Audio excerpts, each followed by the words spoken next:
जलपाईगुड़ी लोकसभा क्षेत्र से तृणमूल कांग्रेस के उम्मीदवार निर्मल चंद्र राय ने मतदान किया है।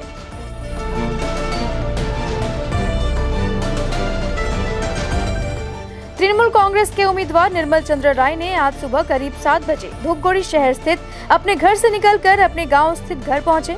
वहां उन्होंने अपनी मां को प्रणाम किया।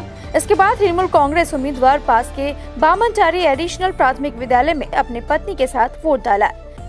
इस दौरान पत्रकारों से बातचीत करते हुए उन्होंने कहा कि এখন আমি ভোটদান করলাম, এরপর আমি বেরিয়ে যাব। বেরিয়ে গিয়ে আমি এদিক দিয়ে চলে যাব, আমি বানারহাট হয়ে আর ধূপগুড়ি টাউন হয়ে বেরিয়ে যাব ময়নাগুড়ি হয়ে মালবাজার হয়ে রাজগঞ্জ হয়ে ডাবগ্রাম ফুলবাড়ি আবার ব্যাক করবো। তারপরে জলপাইগুড়ি সদর 1 সদর 2 হয়ে মেঘলিগঞ্জ চলে যাব। মেঘলিগঞ্জ গিয়ে আবার ময়নাগুড়ি 2 টাচ করে তারপরে আমি আবার যথারীতি ধূপগুড়ি ফিরে আসবো। পার্টি অফিসে যাবো। হ্যাঁ, সবাই মিলে ভোট দিলাম।